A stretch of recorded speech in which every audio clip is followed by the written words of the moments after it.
Tonight, WMBF News investigates dangerous driving in the dark. If you make a late night trip to the grocery store or have to go to work before the sun comes up, you may have seen them. Yeah, we're talking about dark highways in the Myrtle Beach area, and WMBF News anchor Matthew Norden is investigating why our roads are, in many cases, pitch black. Matt?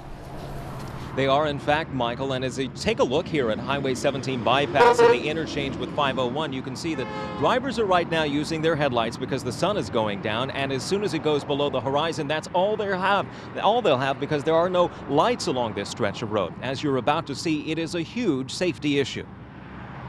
All too often, the scene along Grand Strand roads. Twisted metal, lives lost in crashes after dark. For a sense of what it's like driving along these roads at night, we hopped in James Holzman's taxi. He drives throughout the night for Anchor Taxi, almost every night. He hadn't planned on being a taxi driver at this point in his life. I used to own a bakery up in North Myrtle Beach. But the economy put him out of business. And on this night, he had no idea a news crew would be hopping into his cab. Oh, this is going to look beautiful on TV. But we needed an expert's opinion on what it's like driving at night along the Grand Strand. And so James Holzman became our road scholar. This is the intersection I'm talking to. See where the signs are up here? He was taking us to the 17 bypass and Highway 501 interchange. It almost looks like you're going into a black hole.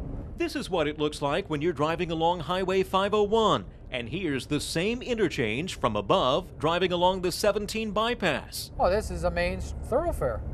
Look at this. You can't even see the road down there. WMBF News has learned Myrtle Beach leaders have requested lighting here, but the state turned them down. One of SCDOT's top traffic engineers tells us that cost is often an issue, something DOT Commissioner Danny Isaac, who represents Horry County, denies. I don't think it's ever been a funding issue. I don't know of anywhere in the state of South Carolina that I'm aware of that we need lighting and we don't have it because of lack of funding. And yet, a rather large intersection, or I should say interchange, 17 bypass with 501 doesn't have any lighting. That's correct. It doesn't have any lighting.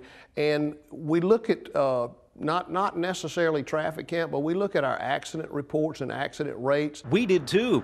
WMBF News requested from the state all the accident data from this interchange for the past 2 years. What we discovered was that when there was a crash, nearly 1 in 5 happened after the sun went down. In fact, in just the past few months, we've seen a string of deadly crashes after dark. In November, a dad and 2 children were killed at 17 bypass and Palmetto Point Boulevard. In December, a 22-year-old woman from Maine died along 17 bypass near Queens Harbor. Several others were taken to the hospital.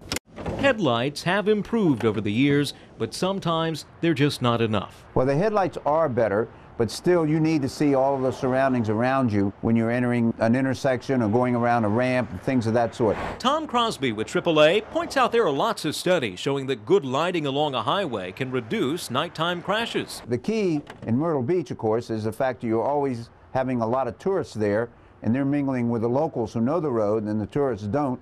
So they're slowing down, trying to read stop signs and things of that sort, which is very difficult doing just with headlights alone. 17 bypass and 501 isn't the only spot where Myrtle Beach leaders have requested lighting. They also asked for it along the new Fantasy Harbor Bridge and where Grissom meets the bypass. All rejected. Look at this. You can't see nothing here, hardly. I mean, there's no lighting out here at all.